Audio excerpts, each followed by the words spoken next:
നമസ്കാരം, ഭാരത് ലൈവിലേക്ക് സ്വാഗതം. കഴിഞ്ഞ ആഴ്ച മുഴുവൻ കേരളം ചർച്ച ചെയ്തത് മതേതരത്വത്തിന്റെ മാതൃക എന്ന് പറഞ്ഞുകൊണ്ട് കേരളത്തിലെ മന്ത്രിമാർക്ക് സർക്കാരിനുമൊക്കെ ചൂണ്ടിക്കാട്ടാനുണ്ടായിരുന്നത് യു പിയിലെ വൈറൽ പെൺകുട്ടിയെ കുറിച്ചാണ്. യു പിയിൽ വൈറലായ പെൺകുട്ടി പിന്നീട് സിനിമയിൽ അഭിനയിക്കുകയും അതിനുശേഷം ആ പെൺകുട്ടി കേരളത്തിലേക്ക് ഒരു സിനിമയുടെ ഷൂട്ടിങ്ങിന് വേണ്ടി വരികയും അവിടെ വെച്ച് ഒരു കാമുകൻ എന്ന് പറയുന്ന ഒരാൾ എത്തുകയും അയാൾക്ക് വിവാഹം കഴിക്കണം, വീട്ടുകാർ സമ്മതിക്കുന്നില്ല എന്ന് പറഞ്ഞുകൊണ്ട് രണ്ടുപേരും പോലീസ് സ്റ്റേഷനിലേക്ക് വന്നു എന്നൊക്കെയാണ് കേരളത്തിലെ സർക്കാരിൻ്റെയും കേരളത്തിലെ മന്ത്രിമാരുടെയും ഒക്കെ ഭാഷ്യം. പക്ഷെ എന്താണ് സംഭവിച്ചത് എന്നതിനെ കുറിച്ച് ഇപ്പോഴും വ്യക്തതയില്ല.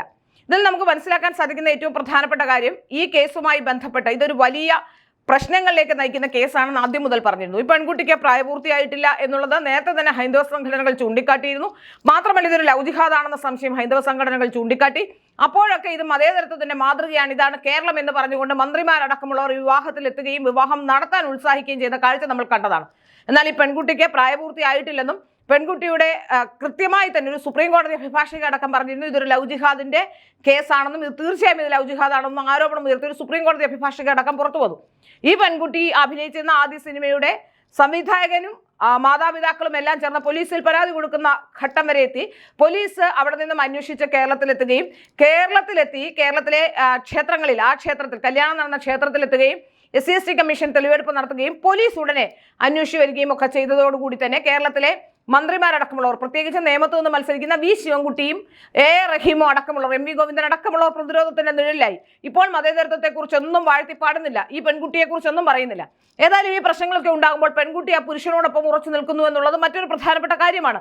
കാരണം പെൺകുട്ടികളെ വേറെ ഏതെങ്കിലും തരത്തിൽ സമ്മർദ്ദത്തിലാക്കി വെച്ചിരിക്കുന്നതാണോ നമുക്കറിയില്ല. എങ്ങനെയാണ് ഈ പെൺകുട്ടികളെ എല്ലാം ഇവർ കൊണ്ടുപോകുന്നതെന്ന് നമുക്കറിയാം.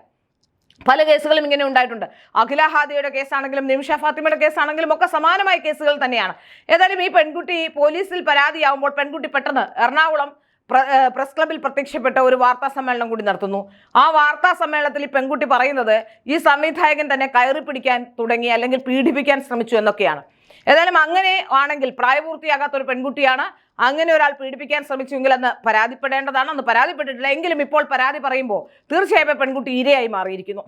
ആ പെൺകുട്ടി ഇരയായി മാറിയ സാഹചര്യത്തിൽ ആ പെൺകുട്ടിയെ തിരിച്ചറിയും വിധം ഒരു തരത്തിലും ഒരു പത്രസമ്മേളനത്തിലോ അല്ലെങ്കിൽ എന്തെങ്കിലും പരിപാടികളിലോ പങ്കെടുക്കുന്നത് ശരിയല്ല എന്നുള്ളതാണ് നിയമം. അപ്പോൾ അതുകൊണ്ട് തന്നെയാണ് ഈ പെൺകുട്ടിയുടെ ഭർത്താവിനെതിരെ ഇപ്പോൾ ബജ്രംഗ് ദൾ സംയോജകൻ പോലീസ് കേസുമായി വന്നിരിക്കുന്നത്. പോലീസിൽ പരാതി നൽകിയിട്ടുണ്ട്. അതായത് ഈ പെൺകുട്ടിയുടെ ഭർത്താവ് തന്നെയാണ് പെൺകുട്ടിയെ പ്രസ് ക്ലബിൽ പ്രദർശിപ്പിച്ചത്. ആ പ്രദർശിപ്പിച്ചതിനെതിരെ ഈ പെൺകുട്ടി ലൈംഗിക പീഡനത്തിന് ഇരയായിട്ടുണ്ടെങ്കിൽ ആ പെൺകുട്ടിയെ തിരിച്ചറിയും വിധം വാർത്താ സമ്മേളനം നടത്തി പ്രദർശിപ്പിച്ചതിനാണ് പരാതി നൽകിയത്. ബജ്രംഗ് ദൾ സംസ്ഥാന സഹസംയോജകൻ ജയേഷ് കുമാർ PK ആണ് ഇപ്പോൾ പരാതി നൽകിയിട്ടുള്ളത് എന്നാണ് മനസ്സിലാക്കാൻ സാധിക്കുന്നത്. പെൺകുട്ടിയെ കണ്ടെത്തി സർക്കാർ അഭയകേന്ദ്രത്തിലേക്ക് മാറ്റണമെന്ന് ബജ്രംഗ് ദൾ പരാതിയിൽ ആവശ്യപ്പെടുന്നു.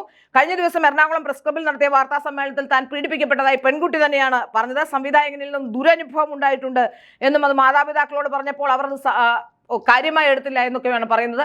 ഏതായാലും അന്നൊന്നും ഈ പെൺകുട്ടിക്ക് ഇത്തരത്തിലുള്ള ആരോപണം ഉണ്ടായിരുന്നില്ല. ഇത് പ്രശ്നമാകുമെന്ന് കണ്ടപ്പോൾ ഇത്തരത്തിലുള്ള ആരോപണങ്ങളുമായി മുന്നോട്ട് വന്നതാണോ എന്നും സംശയമുണ്ട്. ഏതായാലും ഈ കേസുമായി ബന്ധപ്പെട്ട് കേരളത്തിലെ സർക്കാർ പ്രതിരോധത്തിലാകുന്നു. ഈ പെൺകുട്ടിയുടെ ഭർത്താവും പോക്സോ കേസിലും SC അട്രോസിറ്റി കേസിലും ഒക്കെ പ്രതിയാകാനുള്ള സാഹചര്യമാണ് നിലവിലുള്ളത് എന്നാണ് മനസ്സിലാക്കാൻ സാധിക്കുന്നത്. ഈ പെൺകുട്ടിയുടെ ഭർത്താവാണ് എന്ന് പറയുന്നുണ്ടെങ്കിലും നിയമപരമായി വിവാഹം പോലും സാധുവല്ല എന്നാണ് നമുക്ക് മനസ്സിലാക്കാൻ സാധിക്കുന്നത്. കാരണം രണ്ടുപേരും ഹൈന്ദവ മതാചാര പ്രകാരം ജീവിക്കുന്നവരാണെങ്കിൽ അല്ലെങ്കിൽ ഹൈന്ദവരാണെങ്കിൽ മാത്രമേ അവർക്ക് ക്ഷേത്രത്തിൽ വെച്ച് വിവാഹം കഴിക്കാൻ സാധിക്കുകയുള്ളൂ. ഈ പെൺകുട്ടിയുടെ ഭർത്താവ് മുസ്ലിം മതസ്ഥനാണ്. അയാൾ പറഞ്ഞിട്ടുമുണ്ട് മതം മാറിയിട്ടില്ല എന്ന് പറയുന്നിടത്തോളം ഈ വിവാഹത്തിന് തന്നെ സാധുതയില്ല. വിവാഹത്തിന്റെ സാങ്കേതികത്വം തന്നെ ചോദ്യം ചെയ്യപ്പെടുന്ന ഈ സാഹചര്യത്തിൽ ഈ ക്ഷേത്രത്തിന് എന്തായിരുന്നു ഇതിൽ പ്രത്യേക താല്പര്യം? ക്ഷേത്രത്തിൽ 4 ദിവസം മുമ്പ് വന്ന ഒന്നാണ് അന്ന് ക്ഷേത്രം ഭാരവാഹികൾ ചിലർ പറയുന്നത്. അപ്പോൾ ഇതൊരു പ്രീ പ്ലാൻഡ് അല്ലെങ്കിൽ എങ്ങനെയാണ് ഇത് പ്ലാൻ ചെയ്ത് ഇത്രയും വലിയ ഒരു വിവാഹം നടത്താനുള്ള ശ്രമത്തിലേക്ക് പോയത്? ആരൊക്കെയാണ് ഇതിന്റെ പിന്നിൽ? ആരാണ് ഈ പെൺകുട്ടിക്ക് പ്രായപൂർത്തിയാകാത്ത പെൺകുട്ടിക്ക് വ്യാജരേഖ ഉണ്ടാക്കി കൊടുത്തത്? എന്തായിരുന്നു ഇതിന്റെ പിന്നിൽ ലക്ഷ്യം? ഇങ്ങനെ നിരവധി കാര്യങ്ങൾ പുറത്തു വരേണ്ടതുണ്ട്. ഏതായാലും സർക്കാർ ഇത് ഗൗരവമായി എടുത്തിരിക്കുന്നു. അവിടെ നിന്നും പോലീസ് എത്തുന്നു, പെൺകുട്ടിയുടെ സ്ഥലത്തുനിന്ന് പോലീസ് എത്തുന്നു. അസൽ ജനന രേഖകളുമായാണ് പോലീസ് എത്തിയത്, ആശുപത്രിയിൽ നിന്നുള്ള രേഖകളുമായാണ് പോലീസ് എത്തിയത്. ഏതായാലും കേരളത്തിലെ മന്ത്രിമാരടക്കമുള്ളവർ സംശയത്തിന്റെ നിഴലിലാകുന്നു എന്നുള്ളതാണ് സത്യം. ഏതെങ്കിലും തരത്തിലുള്ള സാമ്പത്തിക സഹായം ഏതെങ്കിലും മന്ത്രിമാർക്കോ അല്ലെങ്കിൽ ആർക്കെങ്കിലും കിട്ടിയിട്ടുണ്ടോ? ഈ തെരഞ്ഞെടുപ്പ് അടുത്ത കാലത്ത് ഒരു പെൺകുട്ടിയെ ബലിയാടാക്കിയാൽ ഏതെങ്കിലും തരത്തിലുള്ള സഹായം CPM കിട്ടുമായിരുന്നോ?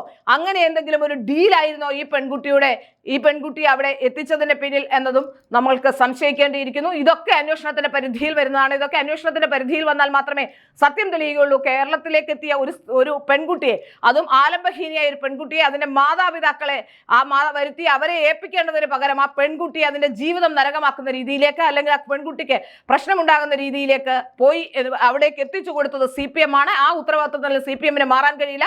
ഈ പെൺകുട്ടിക്ക് എന്ത് സംഭവിച്ചാലും അതിന്റെ പൂർണ്ണ ഉത്തരവാദിത്വം കേരളത്തിലെ ഇടതുപക്ഷ പ്രസ്ഥാനങ്ങൾക്കാണ്. പ്രത്യേകിച്ച് വി ശിവൻകുട്ടിക്കും AA റഹീമിനും MV ഗോവിന്ദനുമാണെന്ന കാര്യത്തിലും സംശയമില്ല.